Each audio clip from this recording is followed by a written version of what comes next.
ഉത്രാടപ്പാച്ചിൽ തിരുവനന്തപുരത്ത് ആരംഭിച്ചിട്ടുണ്ട്. അതിൻ്റെ ഒരു തിരക്കാണ് നമുക്കിപ്പോൾ ചാല മാർക്കറ്റിൽ കാണാൻ സാധിക്കുക. നമ്മളിപ്പോൾ നിൽക്കുന്നത് ചാല മാർക്കറ്റിൻ്റെ അകത്തുള്ള പച്ചക്കറി മാർക്കറ്റിൻ്റെ അകത്താണ്.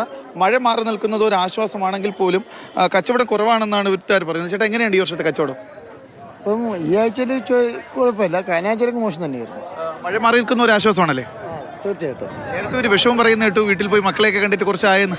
അല്ല, അത് വെളുപ്പിന് വരുന്നത് രാത്രി 9, 10 മണിയൊക്കെ. അപ്പോൾ മക്കൾ ഇറങ്ങില്ല, കൊച്ചു പിള്ളേരല്ലേ, അതാ ഉദ്ദേശിച്ചത്. ആ ഒരു മിസ്സിംഗ് ഉണ്ട്. അല്ലേ, അത് കുഴപ്പമൊന്നുമില്ല. നമ്മൾ മെയിനായിട്ട് ജോലിയാണല്ലോ, ജോലി ഭാഗമാണല്ലോ. മൊത്തി ഇവർക്ക് ഈ കച്ചവടവുമായി കഴിഞ്ഞ് കുറച്ച് ദിവസങ്ങളെ ബന്ധപ്പെട്ട് നിൽക്കുന്നവരാണ്. അതുകൊണ്ട് ഇവർക്ക് വീട്ടിലേക്ക് പോകുന്നതിനോ അല്ലെങ്കിൽ ഓണം മക്കളോടൊപ്പം ആഘോഷിക്കാനോ പറ്റാറില്ല. ആ ഒരു വിഷയം മാത്രമേ ഇവർക്കുള്ളൂ. എന്തായാലും അമ്മ, എങ്ങനെയുണ്ട് കച്ചവടം? കച്ചവടങ്ങളൊന്നും ഇല്ല മക്കളെ, വായിൽ നോക്കിയിരിക്കണേ ഉള്ളൂ. വില എങ്ങനെയുണ്ട്? വിലയൊക്കെ കുറവ് തന്നെ. തക്കാളിയൊക്കെ 30 രൂപ, ബിരിയാണിക്കൊക്കെ 25 രൂപ, 30 രൂപ, അങ്ങനെ.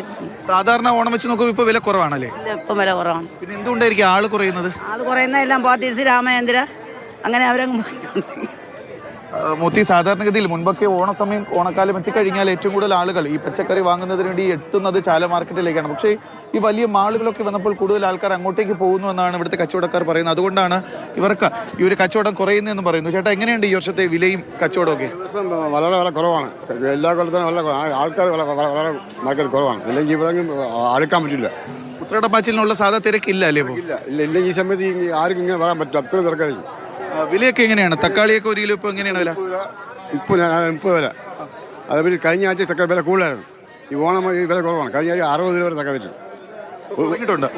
വില മുഴുവൻ 20 രൂപ, 25 രൂപ ഒരു കിലോയ്ക്ക്.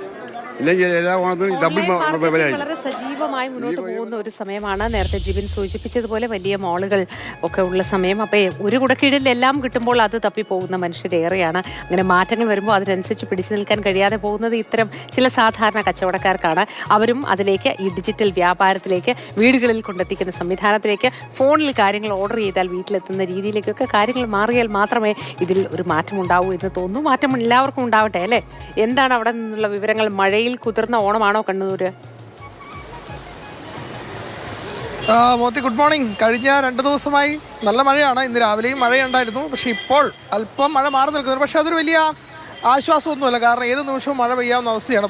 ഇപ്പോൾ ഈ നമ്മൾ കോടതിക്ക് മുമ്പിൽ ഇങ്ങനെ പൂക്കച്ചവടം നടത്തുന്ന സ്ഥലമാണ്. ഇപ്പോൾ ഇവിടെ പൂക്കച്ചവടമൊക്കെ കൊണ്ട് വെച്ചിട്ടുണ്ട്. പക്ഷേ പ്ലാസ്റ്റിക് കവറാണ് പൂക്കച്ചവടത്തെക്കാളൊക്കെ അവർ ഏറ്റവും കൂടുതൽ അവർ എപ്പോൾ ആവശ്യമുണ്ടെങ്കിലും ഉപയോഗിക്കാനായി പ്ലാസ്റ്റിക് കവറുകളൊക്കെ ഇവിടെ വെച്ചിട്ടുണ്ട്. കാരണം മഴ ഏത് സമയത്തും വരാം, അങ്ങ് മൂടിയിടേണ്ട ഒരു അവസ്ഥ ആണ്. എനിക്കൊന്ന് കർണാടകത്തിൽ നിന്ന് എത്തിയവരാണ് തോന്നുന്നു. കർണാടകയാണോ? ಕನ್ನಡ. ಕಚ್ಚೋಡ ಎങ്ങനെയുണ്ട്? ಮಳೆಯಿಂದ ವ್ಯಾಪಾರ ಲಾಸ್ ಆಗ್ತಾ ಇದೆ ಮತ್ತು ಮುನ್ಸಿಪಾಲ್ಟಿಯವರು ಫೈನಾನ್ಸ್ ಎತ್ತಾ ಇದ್ದಾರೆ. ಇದರಿಂದ ತುಂಬ ತೊಂದರೆ ಆಗಿದೆ. ಎಲ್ಲ മഴ ബാധിച്ചോ? ಮಳೆಯಿಂದ ನರಕ ಆಗಿದೆ ನಮಗೆ. അതാണ്, മഴ വലിയ രീതിയിൽ ബാധിച്ചിട്ടുണ്ട്. കാരണം ഇന്ന് രാവിലെ നമ്മളിവിടെ എത്തുമ്പോൾ നല്ല മഴയായിരുന്നു ഈ പ്രദേശത്തൊക്കെ നമ്മൾ കണ്ടത്. അപ്പോൾ കച്ചവടം തീർച്ചയായിട്ടും ബാധിച്ചിട്ടുണ്ട് കണ്ണൂർ എന്ന് പറയാം. കാരണം ഇന്നലെയൊക്കെ തന്നെ നല്ല മഴയാണ് ഉണ്ടായിരുന്നത്. ഇപ്പോൾ ഈ സമയത്ത് അല്പം മാറി നിൽക്കുന്നു എന്നതാണ്. ചേട്ടാ, പൂക്കളം ഇടാനാണോ? പൂക്കളം ഇടാൻ വീട്ടിലേക്കാണോ? വീട്ടിലേക്ക് കൂടി പൂവിനെല്ലാം ഭയങ്കര വിലയല്ലേ? വില കൂടിയാണോ? വില കൂടി. മഴ ബാധിച്ചിട്ടുണ്ടോ ശരിക്കും ഓണാഘോഷത്തെ? മഴയുണ്ടപ്പോൾ മഴയുണ്ട്. അപ്പോൾ അത് തന്നെയാണ് ആളുകൾ പറയുന്നത്. അപ്പോൾ ഈ സ്ഥാപനങ്ങളിലേക്ക് മറ്റുമായി പൂ വാങ്ങാൻ ആളുകൾ ധാരാളമായി ഇവിടെ എത്തുന്നുണ്ട്. പക്ഷേ ഏറ്റവും പ്രധാനപ്പെട്ട കാര്യം ഈ മഴ എന്നതാണ്. മഴ മാറി നിൽക്കാൻ തീർച്ചയായിട്ടും ആശ്വാസം തന്നെയായിരിക്കും. കച്ചവടത്തിനായി ഇങ്ങോട്ടേക്ക് എത്തുന്നു. പക്ഷേ ഈ കാലാവസ്ഥാ പ്രശ്നം അത് ഇവരെയൊക്കെ അലട്ടുന്നുണ്ട്. കന്നഡയിലാണ് സംസാരിക്കുന്നത്. നമുക്ക് കന്നഡ അത്ര ഗൊത്തില്ല. എന്നാലും ഏകദേശം മനസ്സിലായി കച്ചവടമൊക്കെ ബുദ്ധിമുട്ടാണ്. അവിടെ നിന്ന് കച്ചവടം ചെയ്യുന്നതിനുള്ള നിരക്ക്, പിന്നെ ഒപ്പം ലാഭം ഉണ്ടാക്കാൻ കഴിയാത്തതിൻ്റെ സങ്കടമൊക്കെ അവർക്കുണ്ട് എന്ന് മനസ്സിലാവുന്നു. ഈ അന്താരാഷ്ട്ര തലത്തിൽ സങ്കടമെല്ലാം ഒരേ തരത്തിലല്ലേ? അതൊക്കെ നമുക്ക് മനസ്സിലാവാതിരിക്കും, അല്ലേ?